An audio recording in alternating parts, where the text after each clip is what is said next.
እዙي ድምጽ ፖሊስ ኤርትራ እዩ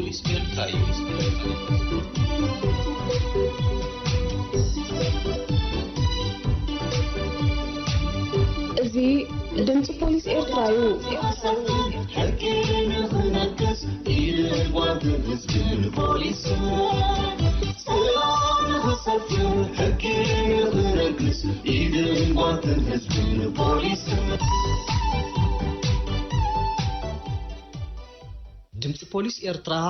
በህዝባዊ ርክባት ፖሊስ ኤርትራ ወጥሩ ሰንበት ካብ ሰዓት 10 ክሳብ 10 ፈርቃን ቅድሚ ቀትሪ ዝቀርብ ኮይኑ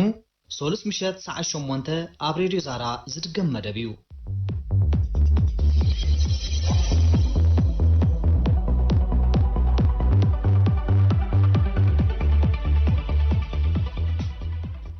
ኣብ ርሑቅን ቀረባን ብምዃን መደባት ድምጽ ፖሊስ ኤርትራ ኣብ ምክትታል ትርከቡ ክቡራትን ክቡራን ሰማዕትና ከመይ ትቐንዩ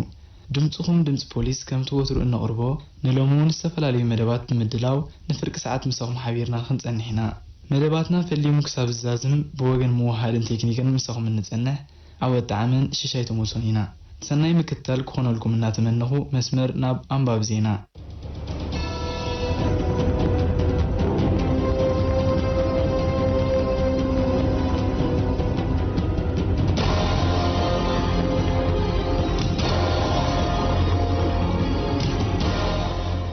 ሰላም ከመይ ትቕንዩ ዝኸበርኩም ሰማዕትና ነዚ ዕለት ዝተዳለወ ሰሙናዊ ሃገራውን ኣህጉራውን ዜና ፖሊስ ሒዝናልኩም ቀሪብና ኣለና ዜና ዘቕርበልኩም ተስፊት ገብረ ሚካኤል ጉቦ ብምሃብ ጉዳዩ ከሳልጥ ዝፈተነ ጡርጡር ኣብ ትሕቲ ቀይዲ ኣትዩ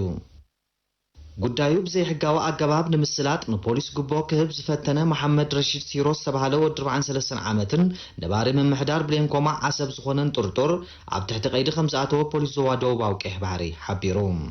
እቲ ሓበሬታ ወሲኹ ከም ዘነፅሮ ጡርጡር ኣቐዲሙ ብዕርቂ ንዝተዓፅወ ጉዳይ ዳግማይ ኣብ መደበር ፖሊስ ክረኣየሉ ጥርዓን ብምቕራብ ሰባት ከጥቅዑ እኳ እንተፈተነ ፖሊስ ነቲ ጉዳይ ኣቐዲሞም ብዕርቂ ኣብ ምዕፃው ዝተሳተፉ ሽማግለታት ኣብ ዝተወከሱሉ ህሞት ዝግብኦ ገንዘብ ተኸፊሉ እቲ ጉዳይ መዕለብ ከም ዝረኸበዩ ከረጋግጽ ኪኢሉ ጡርጡር ጥርዓኑ ብፖሊስ ምንጻጉ ዕጉብ ከም ዘይነበረ ዝሓበረ ፖሊስ ዞባ ደቡባዊ ቀይሕ ባሕሪ ጉዳዩ ዳግማይ ክረኣየሉ ዝእዝዝ ወረቐት ካብ ማእከላይ ቤት ጽሕፈት ኣኽባር ሕጊ ኣስመራ ብምምጻእ እቲ ኣቐዲሙ ዝተነጽገ ጉዳዩ ክረኣየሉ ዝከኣሎ እኳ እንተገበረ ፖሊስ ደቡባዊ ቀይሕ ባሕሪ ናብ ማእከላይ ቤት ጽሕፈት ኣኽባር ሕጊ መልሲ ናይቲ ደብዳቤ ንምልኣኽ ኣብ ምድላው እንከሎ ንማእሰርቲ ከም ዝተቃልዐዩ ገሊጹ ንኣቃያይዱ ብዝምልከት ዝረኸብናዮ ሓበሬታ ከም ዘመልክቶ ጡርጡር ነቲ ሰባት ናይ ምጥቃዕ ሕልሙ ገሃድ ንምግባር ንሓላፊ መርመራ ገበን ደቡባዊ ቀይሕ ባሕሪ ኣብ ቤት ጽሕፈቱ ብምእታው 9 ናቕፋ ክህቦ ብምፍታኑ እዩ ኢቢት ክትሓዝ ኪኢሉ ጉዳይካ ብሕጋዊ ኣገባብ እምበር ብጉቦ ከተሳልጥ ምፍታን ገበን ምዃኑ ዝሓበረ ፖሊስ ደቡባዊ ቀይሕ ባሕሪ ህዝቢ ብኩል ካብ ዝኾነ ሰራርሓ ሓራ ብምዃን ግርጭታቱ ብፍትሓዊ መንገዲ ከናዲ ኣዘኻኺሩ ብምትላል ገንዘብ እንዳማቱ ዝቐጠፈ ጡርጡር ተቐይዱ ብቸክ ኣታሊሉ ካብ ሕሳብ እንዳማቱ ዘይግብኦ ገንዘብ ዝቐጠፈ ኣማኒኤል ወልደ ሚካኤል ዝተባሃለ ጡርጡር ኣብ ትሕቲ ቀይዲ ከም ዝኣተወ ቀዳማይ መደበር ፖሊስ ዞባ ማእከል ሓቢሩ እቲ ሓበሬታ ከም ዘነፅሮ ለተብርሃን ተኸሰስ ዝተባሃለት ተኻራይት ናይ ክራይ ክፍሊት 8000 ናቕፋ ካብ ሕሳባ ክወስድ ብዝሕ ገንዘብ ከይመዝገበት ቸክ ቆሪፃትሉ ክተበቅዕ ንሱ ግን እምነት ብምጉዳል 23000 ናቕፋ ከም ዘውፀዩ ንመርማሪ ፖሊስ ኣብ ዝሃቦ ቃል ተኣሚኑ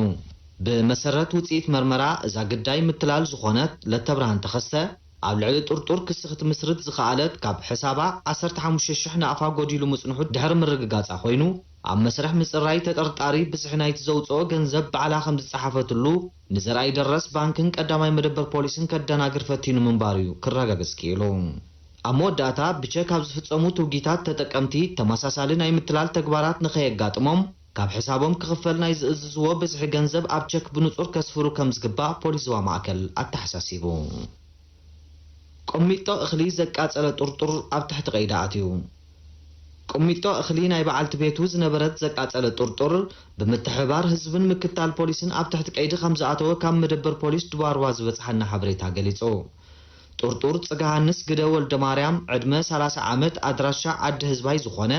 ምስ በዓልቲ ቤቱ ብፍትሕ ዝተፈላለየ ኮይኑ ብ6 ሕዳር 2020 ወጋሕታ ሰዓት 4 ኣብ ዓዲ ናህባይ ዝተባሃለ ቦታ ዝነበረ ናይ ፍትሓዊት ተኽሉ ዝተባሃለት በዓልቲ ቤቱ ነበር 8700 ናቕፋ ዝግመት ክልተ ቅሚጦ ሓንፈት ክርቢት ሸርጢጡ ብምቅጻል ተሰዊሩ ድሕሪ ምጽናሕ ከተሓዝ ከም ዝኸኣለ እቲ ሓበሬታ ወሲኹ ገሊጹ ጥርጡር ድሕሪ ፍትሕ ብገዝሚ ተዋሂቦሞ ናይ ዝነበሩ ብዕራይ መጓሰይ 300 ናቕፋ ሃብኒልዋ ስለ ዝኣበየቶ ይፍከረላ ከም ዝነበረ እቲ ዝተረኽበ ሓበሬታ የነጽር ኣብ መወዳእታ መደበር ፖሊስ ድባርባ ኣብ መንጎ ሰባት ዝፍጠር ዘይምርድዳኣት ብልዝብ ክፍታሕ ከም ዝግባእ ሕነ ምፍዳይ ብኹሉ እንትኑ ክሳሩ ከም ዝዓብን ገበን ምዃኑ ተረዲኦም ሰባት ካብ ሕማቕ ተግባራቶም ክቆጠቡን ኣተሓሳሲቡ ዝኸበርኩም ሰማዕትና ዜና ውሽጢ ሃገሪኹም ክትከታተሉ ጸኒሖም ድሕሪ ዝሓጸር መሰጋገሪ ኣህጉራዊ ዜና ስዕብ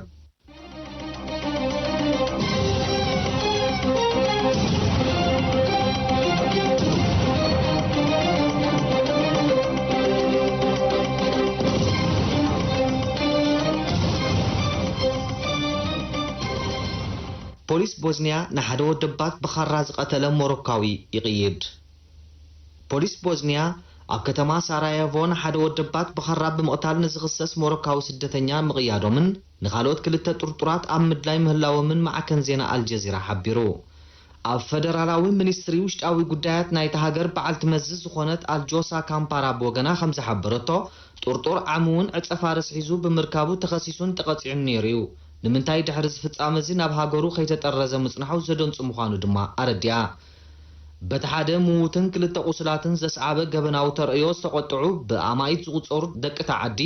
ኣብቲ ሃገር ፋሕ ኢሎም ንዝርከቡ ስደተኛታት ናብ ማዓስከር ከም ዝኣትዉ ክግበር ዝጠልብ ሰላማዊ ሰልፊ ኣካይዶም ኣለዉ እቶም ንሕግን ስርዓትን ናይቲ ሃገር ተማእዚዞም ዘይከዱ ካልኦት ወጻእተኛታት እውን እንተኾነ ደጊም ነናብ ዝመጽዎ ክጥረዙ ዋዕላ ኮሚሽን ጸጥታ ወረዳ ሳራየቮ ንመንግስቲ ሓቲቱሎ ቦዝኒያን ሄርዞጎቪናን ኣብ ሃገሮም ካብ ዝኽሰት ኩናትን ድኽነትን ኣምሊጦም ናብ ምዕራብ ኤውሮጳ ክሰግሩ ብዝፍትኑ ኣሽሓት ስደተኛታት ወትሩ ምስ ዓለቕለቓየን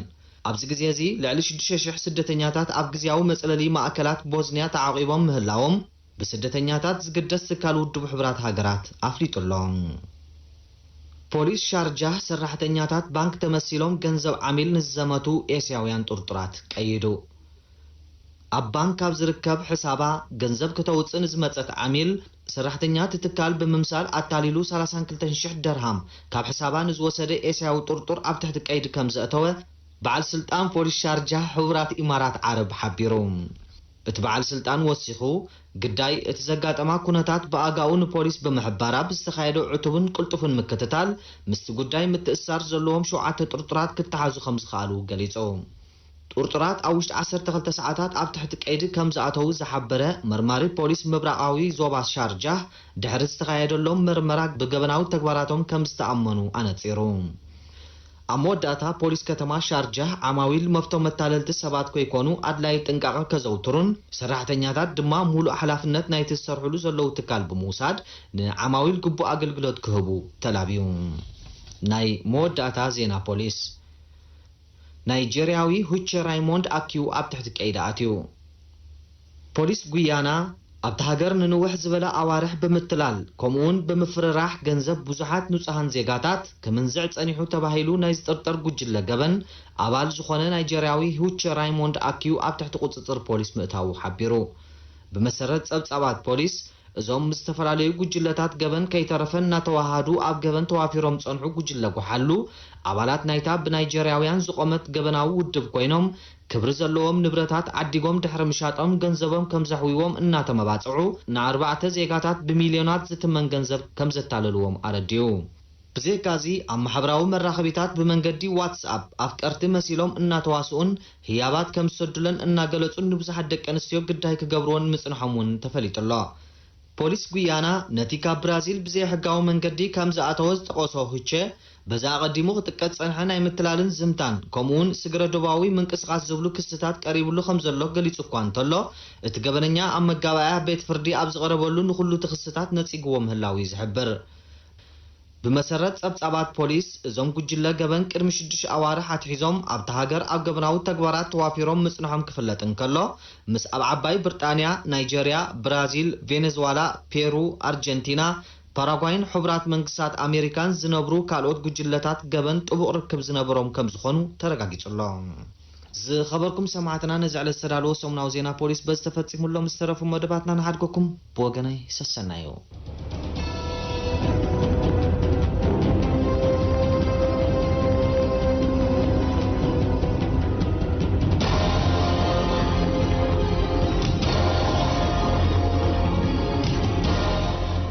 ኣብዚ ብሰንኪ ሕማም ኮሮና ቫይረስ ካብን ናብን ምንቅስቓስ ሞተር ተሽከርከርቲ ተደሪቱሉ ዘለወሉ እዋን ብመንፅሩ ሓደጋታት ብሽክለታ ግን ዝያደ ካልእ እዋን ወሲኹ ይርከብ ነዛ ኣመልኪቱ ሓደጋታት ብሽክለታ ንምንካይ ኣብ ዝብል ዛዕባ ዘተኮረ ጽሑፍ ሙሴ ኪዳነ ኣዳሊወሎ ንከታተል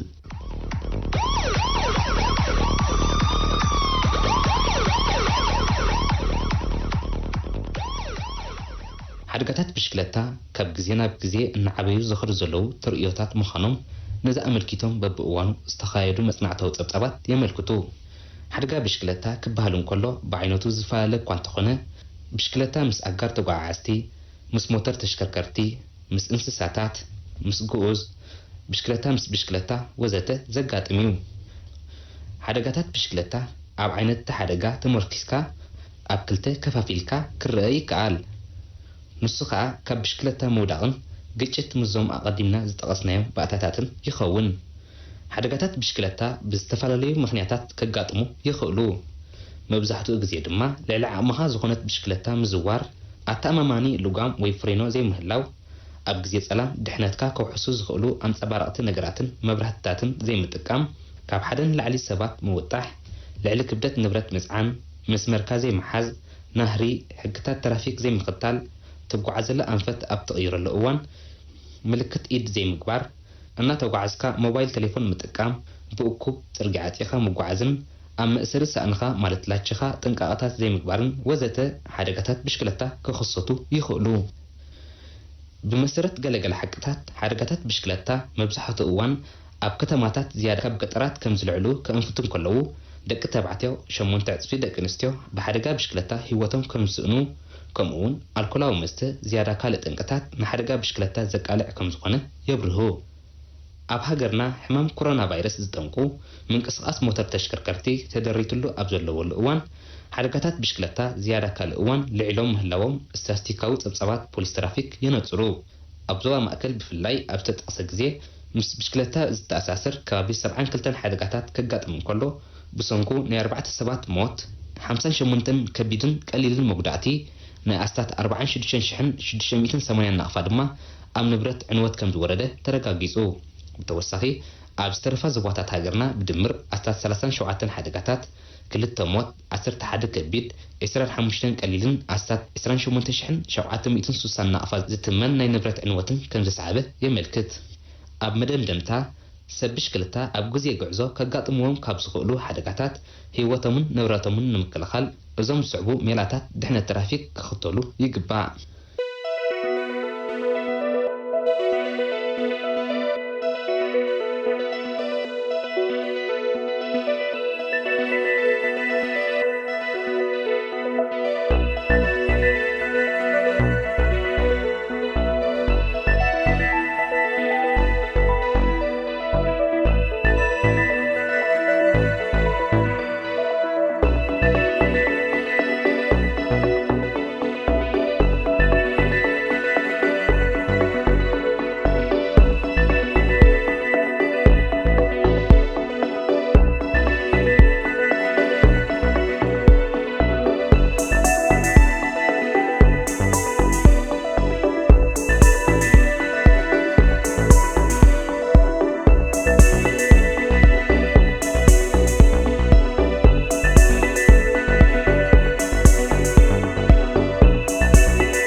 መስተታትን ንሳቶም ዘስዕብዎ ሰብኣውን ንዋታውን ክሰራታት ዘናግፉ ውሑሳት ኣገባባት እዮም። ስለዚ ቦታን ግዜን ብዘይ ይገድስ በተጠቀምቲ ብሽክለታ ክኽበሩ ይግባእ። ካብ ዓምድታት መጽሔት ህዝብን ፖሊስን ሕታም 85 ካፒተን ብርሃነ ዘካርያስ ብዛዕባ ኣልኮላዊ መስተን ኣሉታዊ ሳዕቤናቱን ዝገልጽ ምቁር መርዚ ዝብል ጽሑፍ ዘዳልዎ ኤርምያስ ኣስፋ ከቕርበልናዩ ናብ ሙሉእ ትሕዝቱ።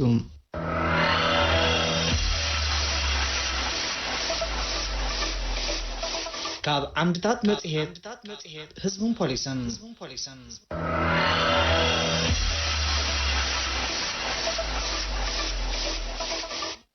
ኣልኮላዊ መስተ ምቁር እዩ፣ ብኣንጻሩ እውን መርዚ እዩ። መቑረቱ በቲ ንተጠቀምቱ ዝፈጥረሎም ባህታን መንፈሳዊ ዕግበትን ክምዘን እንከሎ መርዝነቱ ድማ ንኸም HIV ቫይረስ፣ ቫይራል ሄፓታይተስ፣ ዓባይ ሰዓል፣ ካንሰር፣ ጸላም ከብዲ፣ ካርዲዮቫስኩላር ወዘተ ዝኣመሰሉ ተመሓላለፍትን ዘይተመሓላለፍትን ሕማማት ብምቅላዕ ንመጠነ ልዑል ሞትን ማሕበራዊ ጸገማትን ዘቃልዕ እዩ። መዓስ ዝጥራይ ልዕሊ ዓቕን ኣልኮላዊ መስተ ምስታይ ባእስን ዕግርግርን ርእሰ ቅትለትን ቅትለትን ወዘተ ዝኣመሰሉ ገበናትን በደላትን ንምፍጻም እውን ዝደፋፍ እዩ። ምስ ሓደጋ ተሽከርከርቲ ብዝተኣሳሰር ድማ ኣብ ልዕሊ ተጠቀምቱ ዘኸትሎ ጥፍኣት ህይወትን ዕንወት ንብረትን ጸብጺብካ ዝውድእ ኣይኮነን። ስለዚ እዚ ዝተጠቕሰ ክልተ ኣማራጺታት ስለ ዘለዎ ንኣልኮላዊ መስተ መዓስን ብኸመይን ትጥቀመሉ ምውሳን ኣዝዩ ኣገዳሲ እዩ። ወዲ ሰብ ናይቲ ዝጠቕሞን ዘይጠቕሞን ዝጎድኦን ዘይጎድኦን ኣለልዩ ናይ ምውሳን ልዑል ተኽእሎ ዘለዎ ሓንጎል ወናኒ ብምዃኑ ካብ እንስሳታት ዝተፈለዩ መስተ ኣብዚሑ ዘይርትዓዊ ወይ ድማ ዘይቅቡል ተግባራት ክፍጽም ንዕዘቦ ሰብ እንታይ ወደይዚ እንስሳ ብምባል ቁጥዕና እነርእየሉን ንቐፌታና እነዝንበሉን ድማ በዚ ዝተጠቕሰ ምኽንያት እዩ። ብሓደጋ ወይ ብጥሕሰት ሕጊ ትራፊክ ተኸሲሰን ኣብ ትሕቲ ቁፅፅር ፖሊስ ትራፊክ ዝኣትዋ መካይን ኣብ ውሽጠን ተሰትዩ ዝተፈራረቐን ተኻዒው ምንጻፍ መኪና ዘባላሸወን ጠራሙስ ኣልኮላዊ መስተ ምስ እንዕዘብ ክሳብ ክንደይ ሓላፍነት ዘይስምዖም ሰባት ምዃኖም ንምግማት ኣይንጽገምን። ምኽንያቱ ኣልኮላዊ መስተ ዝጠንቁ ሓደጋታት ብሚልዮናት ገንዘብ ዘይግመት ህይወት ዝወስድን ንብረት ዝዕኑን ስለ ዝኾነ ዓይነቱ ብዘየገድስ ኣልኮላዊ መስተ ንኣእምሮ ኣደንዚዙ ናይ ምስትውዓልን ኣማዛዚንካ ናይ ምርኣይን ዓቕሚ ስለ ዘጥፍእ መስተ ሰቲኻ መኪና ምምራሕ ብሕጊ ትራፊክ ኩልኩል ምዃኑ ዝኾነ መራሕ መኪና ብንጹር ዝፈልጦ ሓቂ እዩ። ኩሎምቶም መምርሒ ፍቓድ መኪና ዝወነኑ ሰባት ከዓ በዚ ሕጊዚ ቁዩዳት ምዃኖም ብዝግባእ ዝግንዘብዎ እዩ። እቲ ጸገም ነቲ ከኽብርዎ ዝግብኦም ሕጊ ብፍላጥ ዝጥሕስዎ ብምዃኖም እዩ። ብመስተ ዝተሰነፉ መራሕቲ መካይን ካብቲ ብሰንኪ መስተ ከጋጥሞም ዝኽእል ሓደጋ ንምግልጋል ኣብ ዝደሊሉ በብዓይነቱ ኣማራጺታት እዩ ዘለዎም። ንኣብነት መኪና መሪሖም ናብ ውራይ ወጋሕቲ በለይትን ካልእ ኣጋጣሚታትን ኣብ ዝኸድሉ ልዕሊ ዓቕን እንተደኣ ሰትዮም ንዓዕርኽቶም ወይ ድማ ፈተውቶም ከብፅሕዎም መፍትሕ መኪንኦም ክህቦም ይኽእሉ እዮም። ንበይኖም ክሰትዩ ኣምስዮም ብመስተ ኣብ ዝስነፍሉ እውን መኪንኦም ኣብ ዘላቶ ገዲፎም ብታክሲ ወይ ድማ ብኣውቶቡስ ንገዝኦም ክኸዱ ይኽእሉ እዮም። ከምዚ ዝኣመሰለ ልቦና ዝመልኦ ስጉምትታት ግን ብመራሕቲ መካይን ክትግበር ዳርጋ ዘይሕሰብ እዩ። ብፍላይ መንእስያት መራሕቲ መካይን ብኣልኮላዊ መስተ ምስ ሰኸሩ መኪና ሰብ ትረግፅን ንብረት ትዕኑን ኣይመስሎምን እዩ። ታቤላ ጎደናታት ንዘመልክተሎም መጠንቃቕታታት ብምጥሓስ ንተዓዛቢ ብዘደንፁ ናህሪ ክውንጮፍ እዮም ዝረኣዩ።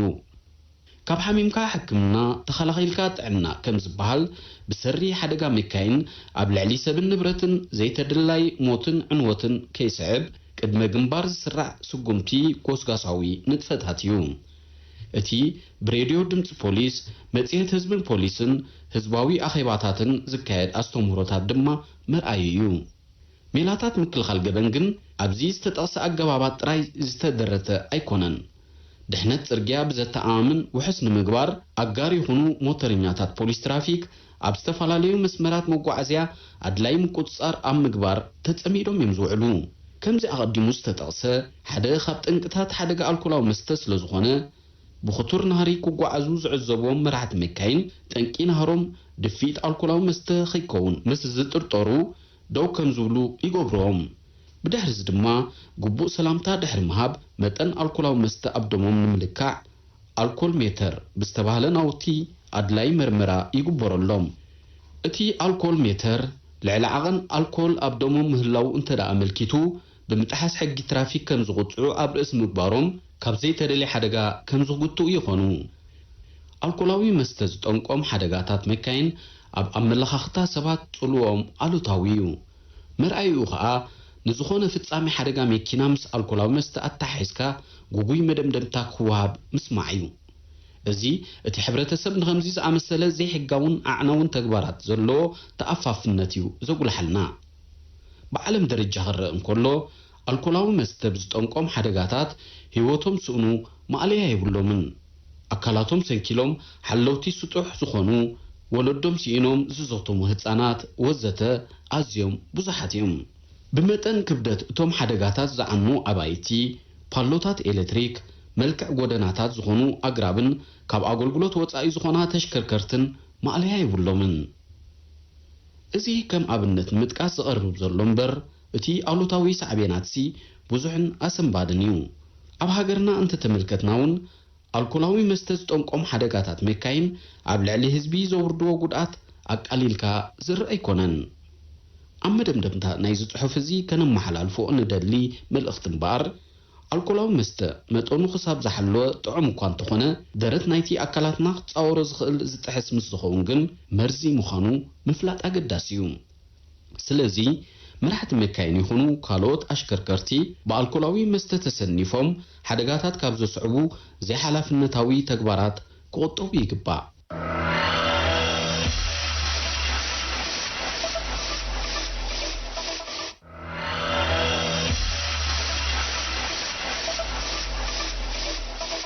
كبرات تخاتلتنا نلوم زبلنا مدوات ازم كتكاتلهم زنحكم يمنيرهم أما دلاون مقرابن مسخم زنحنا كابتن برهان زكارياس تمسغنتكو إرمياس أسفا تسفيت قبر ميكائيل موسى كيدانة بمغانينا كساب زمت اسمون سلام كنا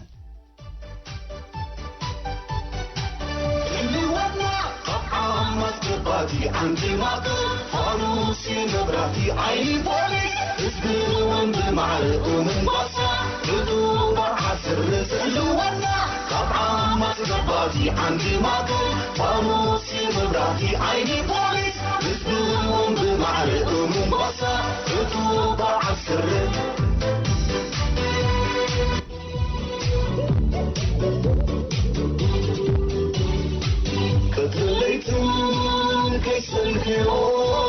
يا عمار ملكدو